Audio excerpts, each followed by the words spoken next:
Entonces tenemos, como lo mencioné, la bilirrubina es el producto catabólico del grupo hemo. ¿Sí?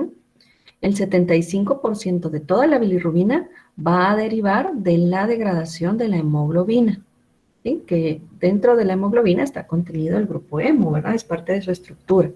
Entonces, la hemoglobina sabemos que está dentro de los hematíes, que conocemos como glóbulos rojos. Entonces, cuando estos hematíes viejos, que ya no están funcionando, que tienen un ciclo de vida, ¿verdad? Se degrada en conjunto la hemoglobina y por ende de ahí se produce la bilirrubina. Los hematíes son fagocitados, este es el proceso para degradarlos, ya sea por células mononucleares que están presentes en el vaso, en la médula ósea o en el hígado. En cualquiera de estos tres son los importantes que degradan el grupo hemo para producir bilirrubina. En adultos normales existe una carga diaria normal de bilirrubina que está entre 250 y 350 miligramos. Esto es normal por el propio recambio de la hemoglobina. Entonces es normal que nosotros presentemos ciertos niveles, aunque sean mínimos, de bilirrubina. Entonces acá tenemos un ejemplo, tenemos un eritrocito, ahora esto es un proceso normal de nuestro cuerpo, ya viejo, que debemos degradar, entra al macrófago, digamos que fuera el hígado, que es uno de los más importantes, ¿verdad? Entonces de la célula hepática se va a encargar de degradar este eritrocito, un macrófago específicamente. La estructura del grupo hemo, entonces vamos a ver que está dentro del eritrocito porque forma parte de la estructura del grupo de la hemoglobina que está dentro del eritrocito. Tenemos que recordar la estructura, no voy a poner esta porque acá está y la voy a regresar. ¿Se recuerdan la estructura que era un anillo tetrapirrólico? ¿Sí? Esta es la clase anterior al examen, que tenía en el centro su grupo férrico, ¿sí? El hierro. Entonces, recordando esto, pues estamos acá. Entonces, acá dice la estructura del grupo hemo, que recordemos que era el anillo tetrapirrólico, se va a escindir oxidativamente. ¿Oyen? Entonces, el grupo hemo, que era la estructura de anillos, acá se va a escindir un proceso oxidativo por una enzima que llamamos hemoxigenasa, ¿sí? A biliverdina. Oye, el tipo de hemoxigenasa es la P450. Estamos viendo que esta reacción es dependiente de oxígeno y también de NADP reducido. Entonces se produce NADP oxidado. Al desintegrar la estructura del grupo hemo, miren, hay liberación de su hierro, ¿verdad? Y hay liberación también de un carbono y oxígeno como CO2. ¿Oye? La estructura, que era un anillo tetrapirrólico del grupo hemo, ahora queda como lineal. Están los 4 anillos, pero separados en forma lineal y generan la biliverdina, que incluso las ponemos siempre con coloración verde porque tiene una coloración verde, ¿verdad? Y de ahí, por medio de una reductasa, ¿sí? Se va a dar una reducción de la biliverdina. Nuevamente, esta reacción es dependiente del NADP, ¿verdad? Y vamos a encontrar entonces ahora que se produce la bilirrubina como tal, en la estructura de la bilirrubina. La concentración plasmática normal, estos serían los datos en plasma sanguíneo, ¿verdad? Es menor o tiene que ser menor a 1.2 miligramos por decilitro de la presencia en el plasma de bilirrubina, ¿verdad? Una concentración, se menciona, mayor de 3 miligramos por decilitro, ya va a generar una ictericia que va a ser evidente, ¿verdad? Que nosotros podemos verla en la piel, vemos la coloración amarilla en la piel y es un signo clínico de que hay hiperbilirrubinemia. Si ya tiene 3 miligramos sobre decilitro en el plasma, puede generar el signo que denominamos ictericia. La ictericia es un signo clínico, ¿verdad?, que muchas veces nosotros relacionamos directamente a enfermedad hepática. Si a un paciente presenta ictericia y bilirrubinas, y por ende bilirrubinas elevadas, nosotros lo vamos a relacionar a una enfermedad hepática. Entonces, normalmente, como les dije, los eritrocitos tienen un recambio normal ¿verdad? Por su tiempo de vida. Entonces se dice que la hemoglobina en sí, 6 gramos de hemoglobina cada día se están recambiando, ¿verdad? Recuérdense que en la estructura de la hemoglobina tiene la globina, que sería la propia proteína, tiene el grupo hemo, ¿verdad? Que dijimos que el grupo hemo en el centro tiene el hierro y los anillos tetrapirrólicos, que sería el anillo hemo, que mencionamos acá. Entonces, dentro de la estructura, al degradar la hemoglobina, ¿qué sucede con la globina, que es la proteína? Ella se reduce hasta sus aminoácidos, ¿verdad? Se degrada sus aminoácidos básicos y pueden ser, pues, utilizados para distintas funciones. El hierro, que estaba en el centro, que también se separa, que vemos aquí en la reacción a la hora de degradar esto, ahora se libera el hierro, va a la reserva y se puede reutilizar también. El anillo M, ¿verdad? Que era este que estaba acá, es el que entonces sufre estos cambios. Como tal, que ya vimos que primero es una oxidación y de ahí una reducción, ¿verdad? Y la primera es biliverdina y de ahí se da la estructura de bilirrubina, que nuevamente hago acá poner biliverdina en verde y bilirrubina en amarillo porque es la coloración que ellos tienen. Entonces, características es que la biliverdina es hidrosoluble. Esta que marcamos primero, la biliverdina es hidrosoluble. En cambio, bueno, aquí también la teníamos, ¿verdad? Tenemos el mismo ciclo, solo que de manera resumida, la biliverdina es hidrosoluble, la tal ya es liposoluble. Liposoluble que es secretada, ¿verdad? Excretada por su característica que no es afín al agua. Entonces, la bilirrubina debe, por regla, seguir todavía un proceso de metabolizarse para poder ser excretada. Entonces, ¿qué sucede? Cuando se produce la bilirrubina, para poder ser transportada en sangre, debe unirse a el componente albúmina, que es una proteína. Entonces, la albúmina sería el carrito que se une a la bilirrubina y que va a permitir que pueda ser transportada en el plasma sanguíneo. ¿A dónde lo va a transportar? Al hígado, ¿verdad? En el hígado es donde se va a metabolizar y va a sufrir ciertos cambios para que pueda ser posteriormente secretada. Entonces, ¿qué cambios va a tener? Miren, ¿a dónde la lleva, dijimos, la albúmina? Al hígado, ¿verdad? Ahí en el hígado un transportador de membrana va a capturarlo y va a ingresarlo al interior del hígado. Dentro del hígado ya, entonces se va a esterificar, porque esta es lo que sucede, ¿verdad? Se esterifica con ácido glucurónico. Este es el más común, el ácido glucurónico. También puede esterificarse con chilosa, perdón, o como ejemplo. Esta lo llamamos conjugación, ¿verdad? Es cuando se conjuga con otro componente al establecer este enlace, éster. Entonces, de esta manera, al conjugarse es que se vuelve hidrosoluble. Y una vez hidrosoluble ya se pueda secretar. ¿Sí? Entonces, ¿quién hace esta conjugación? La uridina difosfato o UDP glucuronil transferasa. Esta específicamente la conjuga con ácido glucurónico, que dijimos que era el más común. Entonces, ya conjugada, dijimos, ahora es hidrosoluble y puede salir del hepatocito. Va a ser segregada del hepatocito al exterior y va a ir hacia los canículos biliares para su posterior secreción. Entonces, estos serían como los pasos básicos que tienen que pasar dentro del hígado para poder ser secretada. Primero, pues fuera del hígado, que sería lo primero, ¿verdad? Si falla este proceso, entonces, este proceso que vemos acá, puede producirse ictericia, ¿verdad? Elevación de la bilirrubina como tal. Lo vamos a ir viendo posteriormente. Entonces, aquí nuevamente tenemos esta imagen, ustedes la tenían en su caso clínico, ¿verdad? Donde tienen el ejemplo de que la albúmina es la que se encarga de unirse a la bilirrubina para poder transportarse en el plasma sanguíneo, ¿verdad? Y de ahí, para ingresar al hepatocito, hay una serie un complejo de transportadores, ¿verdad? Que van a translocar, van a ingresar la bilirrubina al interior del hepatocito. Esto es lo que llamamos captura, ¿verdad? Esto lo ingresamos para que aquí adentro pueda ser con bilirrubina, va a ser conjugada con el ácido glucurónico a mono o diglucurónico, ¿verdad? De bilirrubina.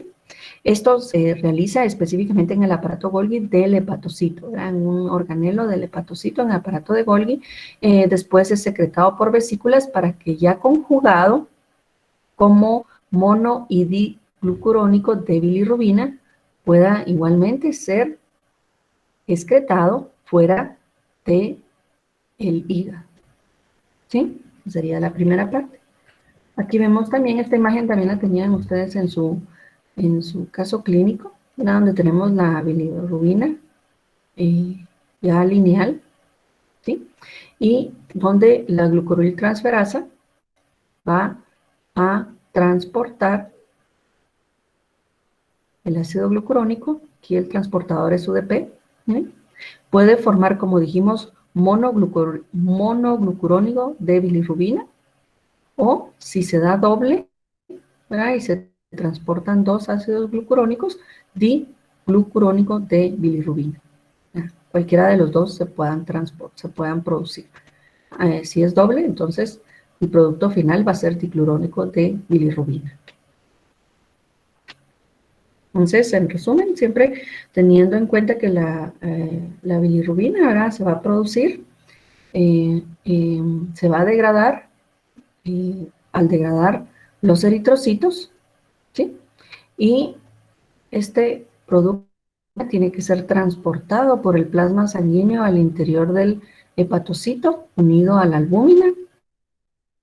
Se genera la captura, adentro del hepatocito es conjugado, se produce, un ejemplo, era 2 UDP ácido glucurónico, y acá entonces se produce el diglucurónico de UDP, si son dos ácidos glucurónicos los que se conjugan con la bilirrubina.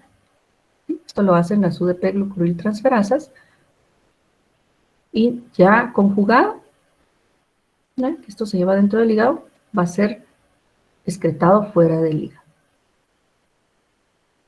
Vamos a ver ahorita adelante que es excretado hacia los conductos biliares, ¿no?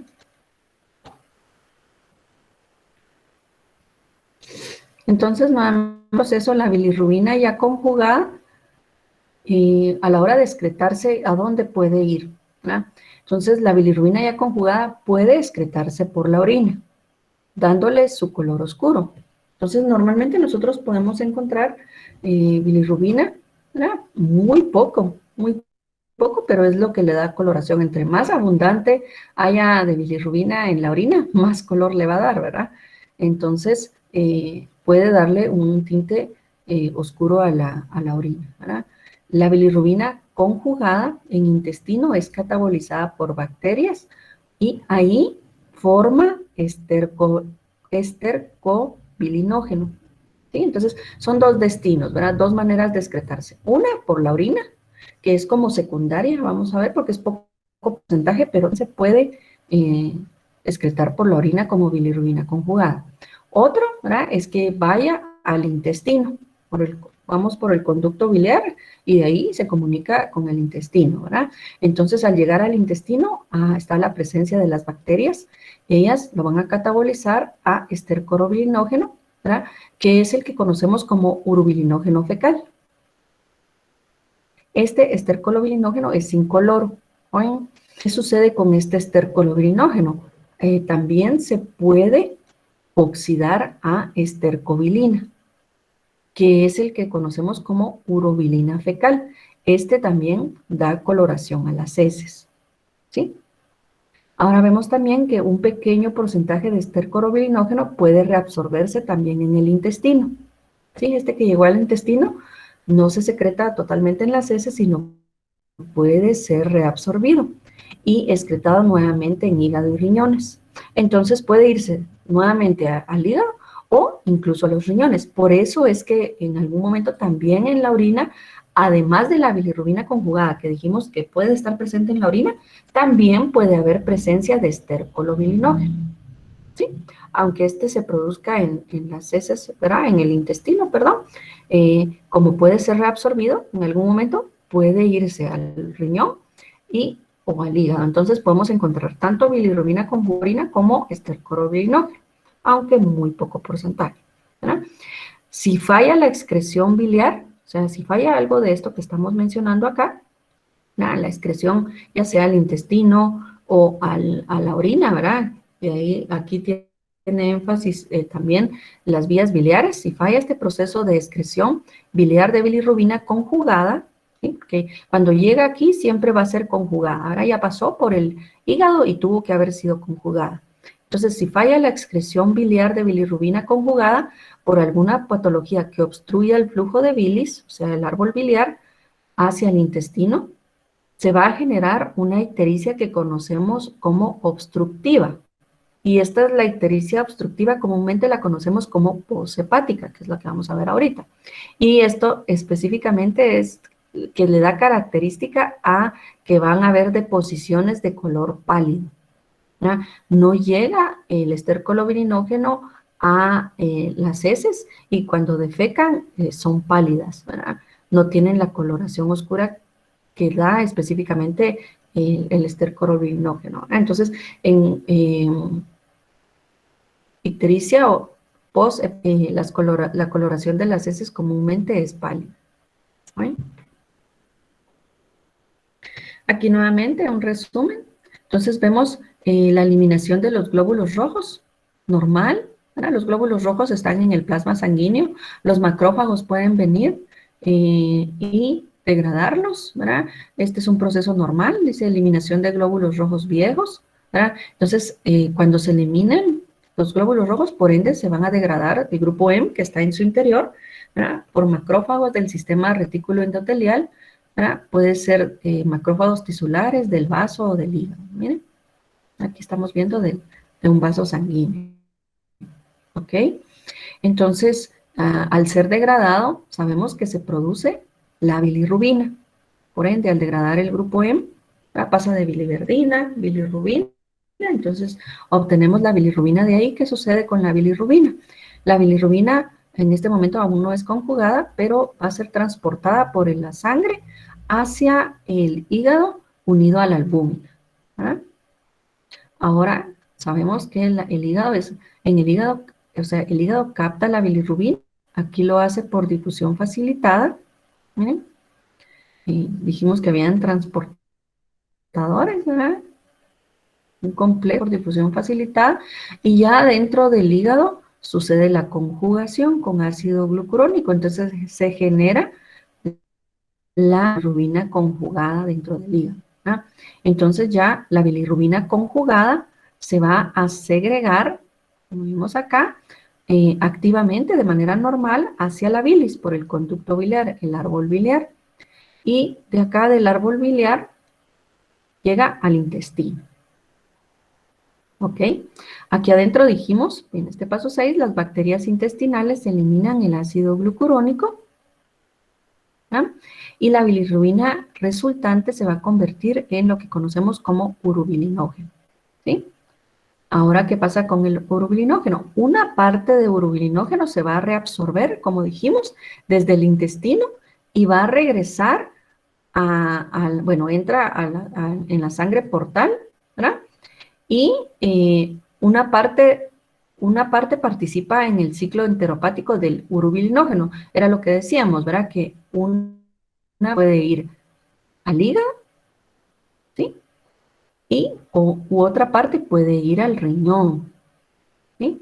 Entonces, de acá vemos que el urobilinógeno, como dijimos, que una parte puede ir al riñón, restante es transportado por la sangre a los riñones. Aquí se convierte a urobilina amarilla y puede ser excretada y da a la orina una coloración específica, ¿verdad?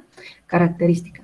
Y por último, el urobilinógeno, que se había quedado aquí en el intestino, ¿verdad? Porque dijimos que solo una parte puede regresar al hígado o ir al riñón, va a ser oxidado acá a estercobilina, que es de color marrón, por también bacterias intestinales, y es el que da la coloración a las heces, y entonces se da la excreción final. Muy bien, ahora tenemos lo de la ictericia clínica. Entonces, como dije, la ictericia en sí se ve como ya se convierte en un signo muy obvio clínico cuando ya tiene los valores de bilirrubina en 3 miligramos sobre decilitro. Eso ya, si tiene una persona 3 miligramos sobre decilitro, tiene una ictericia evidente, ¿verdad? La hiperbilirrubinemia es la elevación de las bilirrubinas en el plasma, ¿verdad? La hiperbilirrubinemia aparece cuando hay desequilibrio tanto en la producción como la excreción de la misma, ¿verdad? O hay demasiada producción de bilirrubinas o algo está fallando a la hora de excretarla, ¿sí? Entonces, tenemos las causas de ictericia y ahí es donde establecemos la división. Tenemos la prehepática, sí, aquí les marqué, pero aquí teníamos como el proceso normal. Miren, el proceso normal es que los eritrocitos, como dijimos, se dé la degradación, ¿verdad? Y la bilirrubina que se produce sea transportada por la albúmina al hígado. Aquí tiene que ser captada. Entonces, aquí viene la prehepática. Dice, prehepática, aumento de la producción de bilirrubina o deterioro en la captación hepática de la bilirrubina. Entonces, la prehepática lo que sucede es que sucede esto primer paso, todo esto se degrada, el eritrocito, se forma la bilirrubina no conjugada, ¿verdad? Y ella es transportada por la albúmina, pero algo no se capta en el hígado, ¿verdad? No es captada. No es captada en el hígado, hay mucha producción de esta bilirrubina no conjugada y esto hace que se eleve la bilirrubina no conjugada, que vamos a ver después el otro nombre que le tenemos es no conjugada o indirecta, ¿sí? Entonces, ahorita vamos a ver las causas que pueden originar esto, ahorita solo lo estamos clasificando. De ahí viene la intrahepática, entonces la intrahepática viene acá, ¿verdad? Sería esta que está aquí. Todo lo que sea daño en el hígado, algo que produzca un daño en el hígado. Acuérdense que aquí sí sucede esta primera parte, el eritrocito se degrada, se produce la no conjugada, la albúmina la transporta y sí es captada por el hígado. Pero, ¿qué sucede aquí en el hígado? Bueno, aquí en el hígado se conjuga, ¿verdad? Pero acá hay una alteración en el metabolismo hepático o de la secreción. El hígado, aquí se conjuga la bilirrubina, sí se convierte en bilirrubina conjugada o directa, pero hay algo que impida que esto pueda salir del hígado, ¿sí? Pero acá está en el hígado, ¿verdad? Entonces, acá queda la bilirrubina conjugada o directa, ¿verdad? Elevada. Se genera hiperbilirrubinemia a expensas de conjugada, ¿ok? Y de ahí vemos la poshepática. Aquí básicamente es, bueno, se produjo la bilirrubina no conjugada, sino la albúmina se captó por el hígado y se conjugó, ¿sí? Y ya sale del hepatocito como tal, pero aunque salga del hepatocito, no puede llegar al intestino, no puede llegar al intestino. Sale del hepatocito, pero hay algo aquí en el árbol biliar, en los conductos biliares, ¿sí? Y anatómicamente cualquier cosa que esté acá, que no deja que ingrese al intestino. Y entonces que se lleve a cabo su excreción. Entonces, es cualquier daño poshepático, ¿verdad? Entonces, hablan de obstrucción a la excreción biliar. Hay una obstrucción a la excreción que va a impedir que llegue al intestino y se excrete, ¿sí? Y a la orina. Entonces, lo mismo acá, ¿verdad? Solo aquí dividiendo, entonces, prehepática. Vamos a ver la prehepática. Es producción excesiva de bilirrubina. Una de las principales causas de que se eleve la bilirrubina va a ser por hemólisis, ¿sí? Entonces, nosotros sabemos que normalmente se tiene que hemolizar, o sea, hay un recambio, una degradación normal de los eritrocitos. Esto es normal. Lo que pasa es que si aumenta demasiado la tasa de hemólisis, hay demasiada hemólisis, entonces se va a producir demasiada bilirrubina, ¿sí? Exceso de bilirrubina. Y recuérdense que va a haber exceso de bilirrubina no conjugada, porque se está degradando tanto y llega acá y no excede la producción a la captación, ¿verdad? Entonces, aunque levemente la vaya captando y que pueda haber también presencia de bilirrubina conjugada, va a haber exceso de no conjugada. Entonces, la principal causa es la hemólisis, ¿verdad? O alguna alteración genética propia también, puede ser incluso propia del eritrocito como tal, que haga que se genere la hemólisis. ¿Se recuerdan la deficiencia de glucosa 6-fosfatasa que generaba hemólisis? Esta también puede ser una causa de hemólisis. Entonces, acá pueden haber diversas causas, ¿verdad? Genéticas, si fuera el defecto de una enzima específica del eritrocito que genere que el eritrocito se tenga que destruir, o algo que impida la captación, ¿sí? De la bilirrubina no conjugada, ¿verdad? Y que no pueda ingresar al hígado, que es lo que dice acá. Ok, ¿qué causas pueden dar hemólisis? Era lo que les estaba diciendo, ¿verdad? Autoinmunitaria, es como en el caso clínico que estamos viendo ahora de ictericia neonatal por incompatibilidad de grupo, un grupo sanguíneo, o por incompatibilidad de RH, podría ser otra causa, ¿verdad? Si hablamos de autoinmunitaria. Como les dije, también una hemoglobina anormal que esté mutada y que requiera entonces ser destruida, puede aumentar esto. Y aquí les puse fisiología fisiológica neonatal, pero esta no es causa de hemólisis. Oye, se los voy a corregir porque solo está, se me ocurrió aquí como causas de hemólisis, pero la ictericia fisiológica como una causa de prehepática, porque en la fisiológica también hay elevación de la bilirrubina no conjugada. Pero ahí, ¿qué sucede? No se puede conjugar porque hay inactividad. Hay muy poca inactividad o hay baja actividad, sería más que todo, de las proteínas, de las enzimas encargadas de la conjugación, la UDP-glucoriltransferasa, ¿verdad? Entonces, esto se debe en los recién nacidos, es una causa normal que puede suceder, que al nacer tengan poca actividad de estas enzimas, ¿verdad? Y entonces no puedan conjugar ávidamente toda la bilirrubina que se está produciendo de manera normal.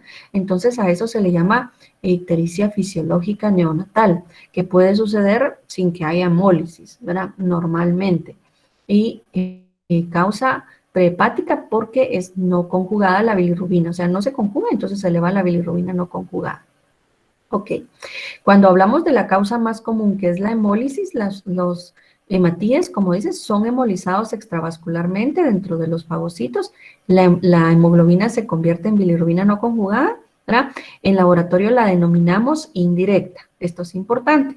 La no conjugada, cuando nos reportan en el laboratorio, nos la denominan como indirecta. Esto se los explican también en el caso clínico, porque hay reacciones químicas que hacen en el laboratorio para poder identificarla en el plasma. Entonces, la nombramos por este tipo de reacciones como indirecta, ¿ah? O entonces, otra prueba de laboratorio, cuando tenemos pruebas de laboratorio, nosotros vamos a ver que la bilirrubina no conjugada indirecta está elevada, ¿sí? Y el urobilinógeno en orina también podría estar aumentado, ¿vale? Está presente y puede estar aumentado. ¿Ok? Entonces la falla es aquí, ¿verdad? No tiene nada que ver con esto. Aquí se va a dar el proceso normal.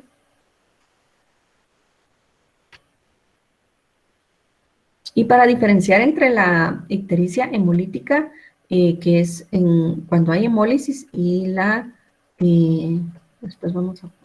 no, ¿qué les puse? Bueno, la hemolítica era lo que les había explicado antes, ¿verdad? Lo que aumenta es la causa hemolítica es por aumento de la hemólisis, destrucción, que es la principal causa de la prehepática, ¿sí?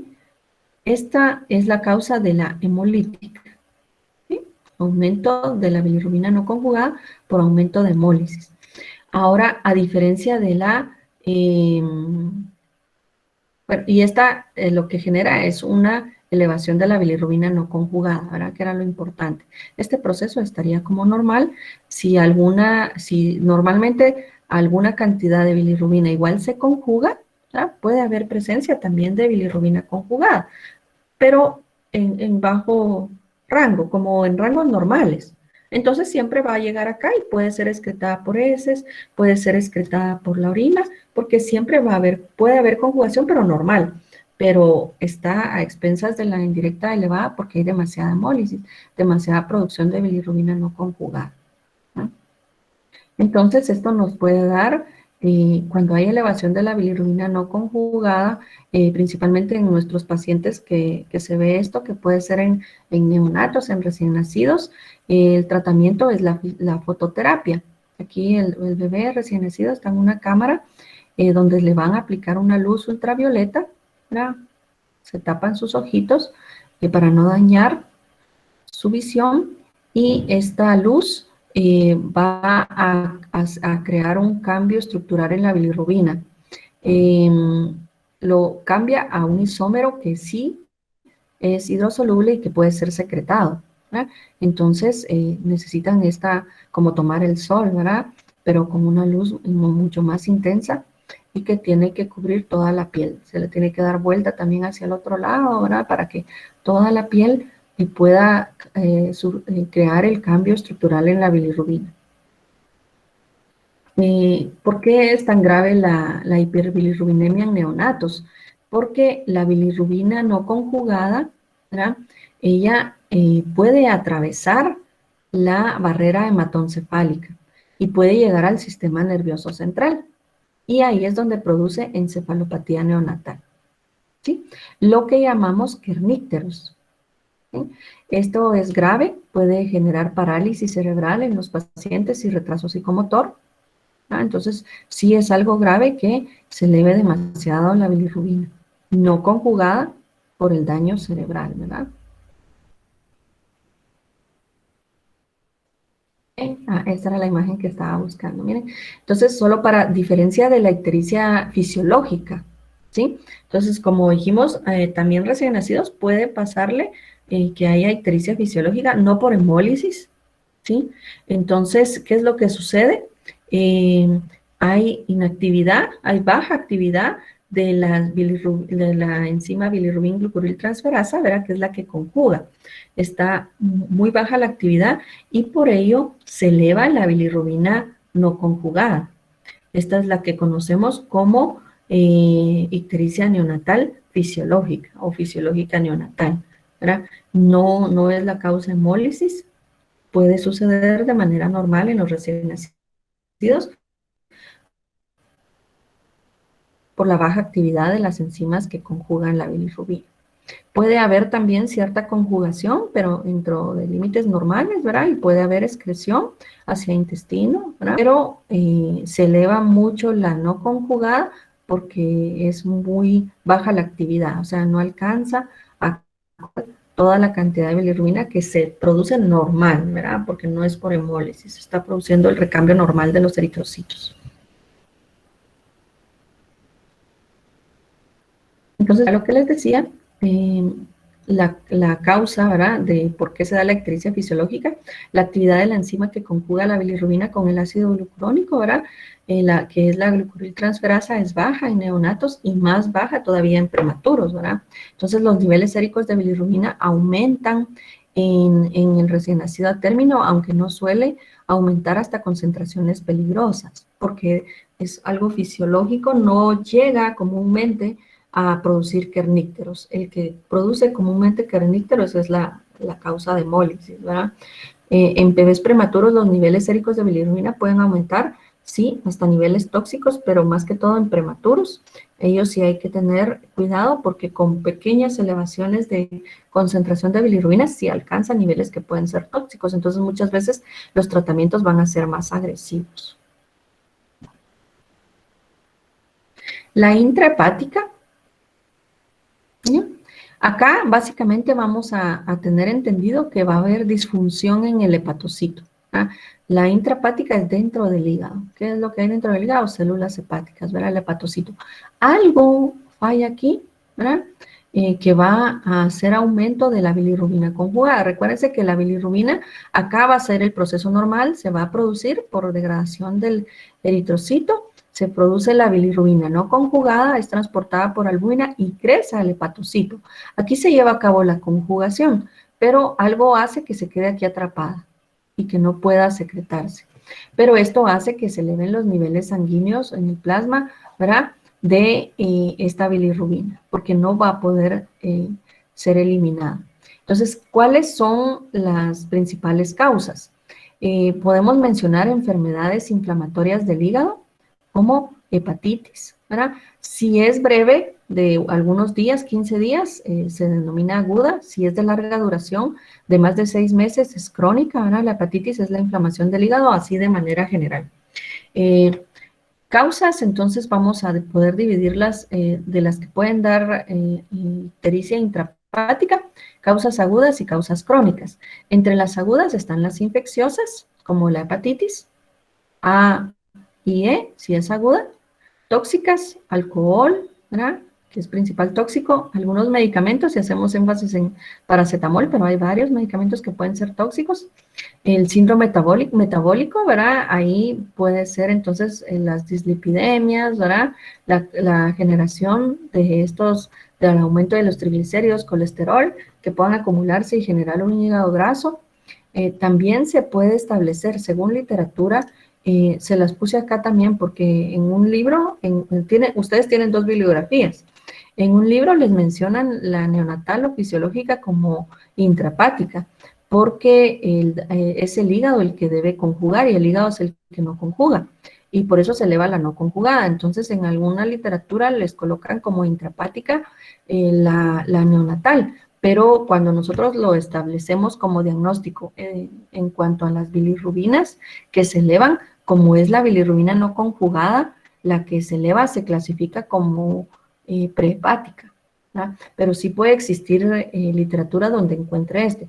Comúnmente donde hay literatura donde haya contradicción, digamos, como en Baines dice una cosa y Ferrier dice otra, que se contradice, entonces no se hace una pregunta específica, pregunto esto en el examen para no confundirlos, ¿verdad? Encontrar la fisiología neonatal como intrahepática, porque no, la conjugación como es la que se lleva en el hígado y no se realiza, entonces por eso la clasifican como intrahepática. La ictericia fisiológica, como dije antes, es bastante común, es normal en los bebés, ¿verdad? Pero comúnmente nosotros teóricamente la tomamos como prehepática porque es la no conjugada la que se eleva, ¿sí? Causas crónicas, entonces infecciosas, siempre nuevamente, hepatitis B y C, ellos incluso pueden generar cáncer, ¿verdad? Tóxicas, el alcohol también puede ser agudo y también crónico, ¿verdad? E incluso generar cirrosis, que es lo que mencionamos acá. Cirrosis es el resultado de hepatitis crónica. Al microscopio ya se ve fibrosis de los lóbulos hepáticos y cuando hay fibrosis quiere decir que hay daño irreversible, ¿verdad? Para curar, no se puede curar la cirrosis, necesitaría un trasplante hepático.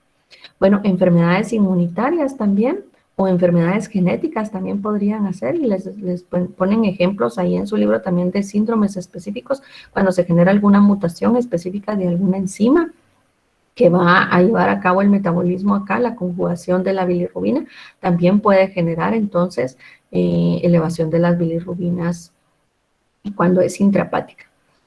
Hablamos entonces de cuando de intrahepático, comúnmente hay insuficiencia hepática, o sea, hay insuficiencia del hepatocito. En un cuadro clínico en el que la función bioquímica del hígado está afectado de forma muy grave y potencialmente normal. O sea, realmente no solo las bilirrubinas van a estar elevadas, sino muchas funciones del hígado están alteradas. Por eso les puse acá. Es comúnmente relacionar la hiperbilirrubinemia intrahepática, no solo las bilirrubinas están elevadas, sino se acompaña de otros marcadores bioquímicos de función hepática. Y aquí en la misma imagen les ponen 2 muy importantes, ASAT y ALAT. Estos determinan función hepática de catabolismo, ¿sí? Metabolismo de los aminoácidos, catabolismo específicamente de aminoácidos, ¿verdad? Entonces nos ve si está funcionando o no bien el hígado, ¿verdad? Entonces, si hay daño hepático, comúnmente hay liberación, ¿verdad? Se pueden salir del hígado e ir al plasma y están elevadas en el plasma, ¿verdad? Porque hay lesión del hepatocito, se liberan, ¿verdad?, al plasma y se elevan en el plasma. Eso nos dice que hay daño hepático. Entonces, eso es una manera de hacer el diagnóstico, ¿verdad? Para diferenciar o para ayudar al diagnóstico. La bilirrubina conjugada está elevada y también otras enzimas que se asocian a función del hígado. Podemos encontrar otras, ¿verdad? Y acá tenemos otros ejemplos. Miren, les puse no solo la bilirrubina conjugada, que es la directa, está aumentada, incluso la albúmina podríamos determinar en algún momento que está elevada. Bueno, aquí les puse ASAT, TALAT, gamma-glucotomiltransferasa, están elevadas, que también es un índice de inflamación del hígado, ¿sí? Urobilinógeno, pero esto está en orina, estaría aumentado. Hay coluria, El urobilinógeno es característico que esté muy aumentado en la intrahepática y da coluria. Les decía hoy ya a sus compañeros como el ejemplo de una enfermedad infecciosa, ¿verdad? Hepatitis. Uno de los síntomas más claros o signos, porque eso lo podemos ver, es que la orina se pone oscura, le dicen orinado oscuro, sí, como Coca-Cola le dicen, ¿verdad? Y es porque está el urobilinógeno elevado presente en orina, ¿verdad? Es normal, como dijimos, que pueda existir ciertas trazas, cierta cantidad en la orina y que le dé la coloración, o sea, la orina en sí no es incolora, da un color amarillentito, pero cuando hay tanta presencia se torna marrón o incluso como Coca-Cola, ¿verdad? Que esto puede ser importante en un tipo de hepatitis, como les digo. Muy bien. Entonces está nuevamente solo para decir que la ictericia hepatocelular es importante y que la importancia aquí es que pueda existir vacunados, infecciones como son la hepatitis, ¿verdad? Que ellas puedan generar una infección, no solo aguda, sino también crónica, incluso cáncer, como mencioné, algunos tipos de hepatitis, y que ya existe vacuna específicamente también de la hepatitis A y de la hepatitis B, sería, ¿verdad? Hay vacunación que se puede colocar para prevenir este tipo de enfermedades, ¿verdad? Que pueden ser mortales incluso. Y la poshepática, entonces, ¿qué sucede acá? En la poshepática hay un recambio normal de los eritrocitos, se degradan, se forma la bilirrubina no conjugada, se traslada con la albúmina hacia el hígado, aquí es captada, es conjugada, ¿verdad? Y está lista para ser secretada del hepatocito. Pero ¿qué sucede? Hay obstrucción en el árbol biliar y no puede llegar a el intestino.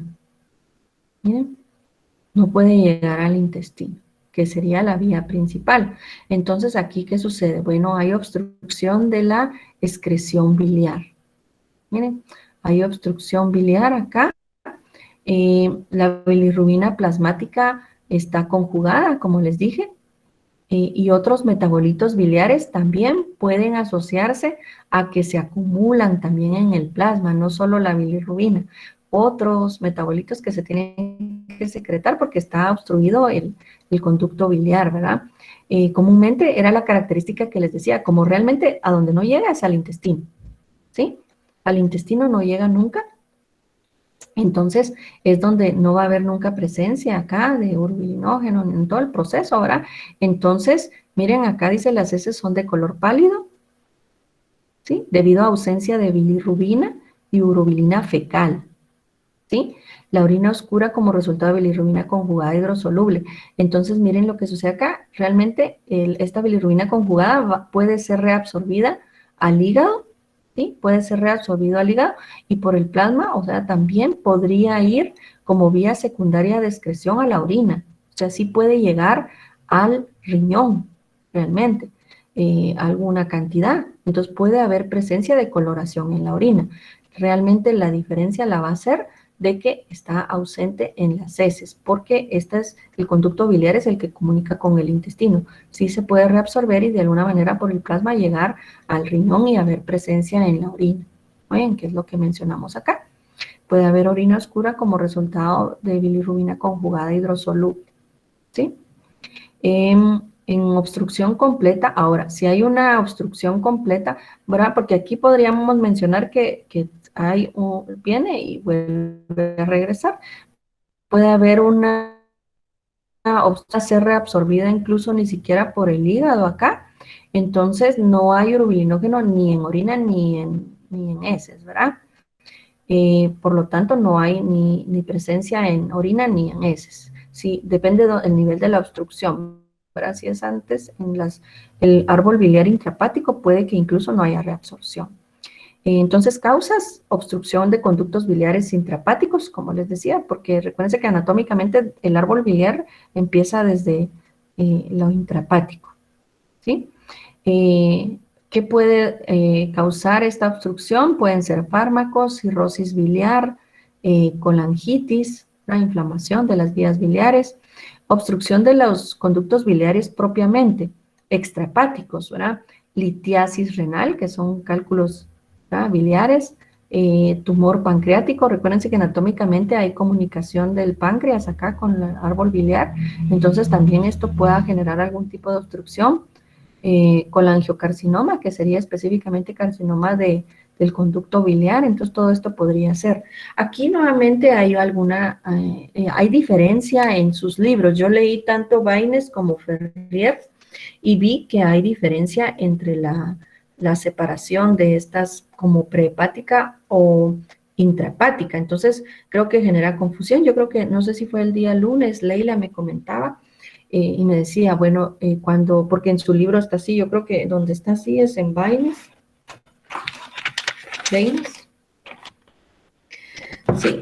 que clasifican la obstrucción, como yo las puse acá. Miren que la obstrucción de los conductos biliares intrahepáticos está como poshepática, los conductos biliares intrahepáticos, ¿sí?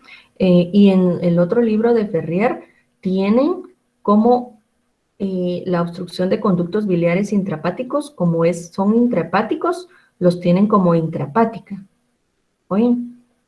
Yo lo puse así porque, pues, como les dije, en literatura y todo lo que he ido aprendiendo en el camino de toda la medicina, nos refieren siempre que si es el árbol biliar, ¿verdad? Tanto intrahepático, porque ahí nace, como extrahepático es el árbol biliar. Entonces, esto se clasificaría como poshepático, como está en Baines, ¿verdad? Y no como está en Ferrier, que si son conductos biliares pero intrahepáticos lo clasifican como intrahepático. Más que todo intrahepático cuando es lesión propia del hepatocito como tal, ¿verdad? También es lo mismo, si hay información distinta en los dos libros, no va a ser una pregunta específica, básica de examen, porque comúnmente la coordinadora nos pide esto, que ella sabe que algunas veces se contradicen los libros, que los dos que son nuestra bibliografía básica, entonces que tratemos de no hacer una pregunta donde haya una respuesta en un libro y otra en otra, ¿verdad?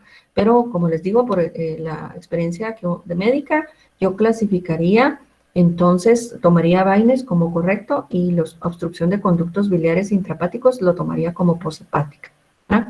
Aquí las pruebas de laboratorio, la bilirrubina conjugada, si se dan cuenta, que es la que llamamos directa en plasma, está aumentada y en orina puede estar aumentada también, ¿verdad? Porque podría darse esta, como dije, esta reabsorción acá, si la obstrucción es incompleta y puede estar presente en orina, pero también entonces podría estar ausente si la obstrucción es completa. Ahora en ese sí siempre va a estar incompleta, miren, totalmente. Y bueno, aquí era lo mismo, la ictericia obstructiva. Y como les decía, más hacía énfasis esto para que ustedes vieran, como dicen, el árbol biliar nace desde los conductos biliares intrahepáticos, ¿verdad? Y están, los que ya son extrahepáticos. Sería la diferencia. Pero a mi parecer, en la experiencia médica, yo lo clasificaría como lo tiene Baines. ¿Sí?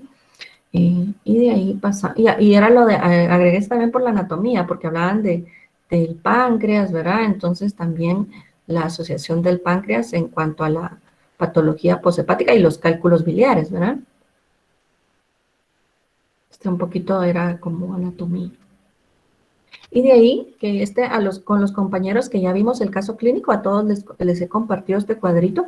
Este cuadrito también lo tienen ustedes en Baines y solo le agregué algunas cositas un poquito mejorado. Ustedes también para su estudio, si le quieren agregar algunas cosas, ¿verdad? Para ustedes estudiar, lo pueden mejorar, pero traté de resumir, ¿verdad? Entonces, ya con los primeros grupos, ya hice este ejercicio, vamos a hacer un resumen de esto. Esto prácticamente nos resume para nosotros hacer nuestro diagnóstico, ¿verdad? De hiperbilirrubinemia y que nos ayudó en nuestro caso clínico. Y lo voy a revisar igual mañana más detenidamente también con el último grupo que me toca la presentación del caso. Y ahora lo vamos a hacer rápidamente porque ha hecho el trabajo con los otros grupos. Entonces aquí yo les puse la bilirrubina total, ¿verdad? todos los datos que nos pueden orientar y servir para nuestro diagnóstico. Y aquí está el rango normal. Prehepático, dividimos la ictericia o hiperbilirrubinemia como prehepático, intrahepático y poshepático. ¿Y cómo podemos encontrar los datos de laboratorio? ¿Verdad? Entonces, la bilirrubina total va a estar aumentada en todas. Miren, la total, ¿sí? Pero como la total la da la sumatoria de la no conjugada, que es la indirecta, con la conjugada, que es la directa. Entonces aquí vamos a hacer la diferencia para nuestro diagnóstico, porque en la prehepática es la no conjugada o indirecta la que está aumentada. En la intrahepática está normal y también la poshepática, ¿sí? Ahora vemos la diferencia. La bilirrubina conjugada, o sea, la directa, en prehepática va a estar ausente o normal, puede estar aumentada tanto en intrahepática como en poshepática, ¿sí? Pero dijimos que necesitamos otras pruebas hepáticas para diferenciar estas dos. Miren, porque como las dos está aumentada la conjugada o directa, necesitamos otras pruebas hepáticas para diferenciar.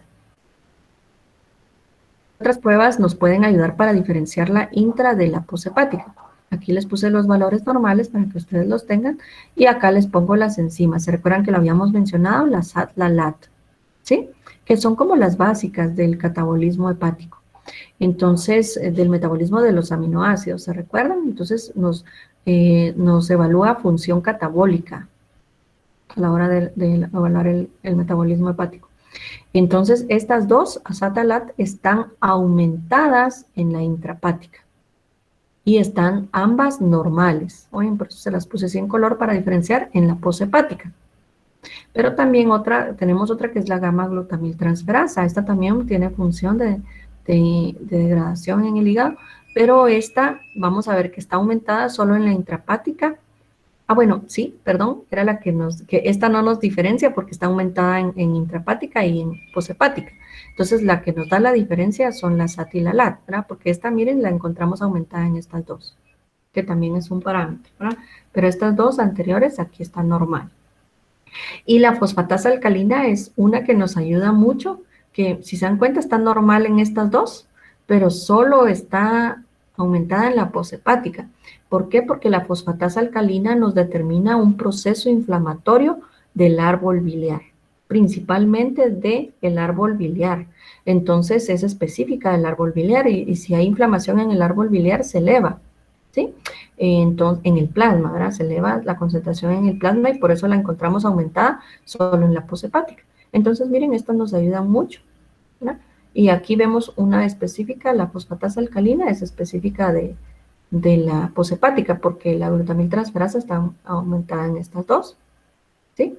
Ahora la SAT y la LAT sí es específica de intrahepática, porque aquí está aumentada y aquí está normal, ¿verdad? De otros datos que nos pueden dar es presencia de bilirrubina en orina, ¿sí?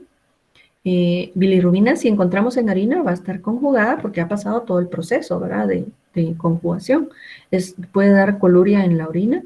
Comúnmente en la prehepática está ausente y está presente en intrahepática y poshepática, ¿sí? Porque es conjugada, ¿verdad? No, por eso no está acá. Ahora el urobilinógeno urinario, ¿se recuerdan que este es del que se obtiene de la reabsorción? Este puede, comúnmente es incoloro, pero se puede oxidar a urobilina y también le puede dar coloración a la orina, ¿sí? Cuando se oxida a urobilina, por eso les pongo aquí la coloración, que siempre es una coloración oscura como marrón. Este sí, como se lleva a cabo todo el proceso, puede estar presente en prehepática e intrahepática. Y entonces recordemos que comúnmente en la poshepática, cuando dijimos que había una obstrucción completa, era que estaba ausente también en la orina, ¿verdad? ¿Sí? Entonces, estos serían como datos de laboratorio. Ustedes pueden añadir un cuadrito o añadirle al cuadro, si quieren, como yo se los voy a compartir, como signos clínicos, porque aquí podrían añadir un signo clínico que es la acolia, o sea, que no hay presencia de coloración en las heces o que están claras, pero solo en esta estaría presente, ¿verdad? En la poshepática hay ausencia de color en las heces y aquí sí hay coloración en la pre-intra. Si ustedes quisieran añadir otros datos, pero ese no es un examen de laboratorio, sino es algo que ustedes pueden observar, ¿verdad? Muy bien, yo creo que ahí terminamos. Entonces, este tema no era tan corto, yo creo que es bonito, bueno, a mí me gusta. Ustedes no sé si tienen alguna duda.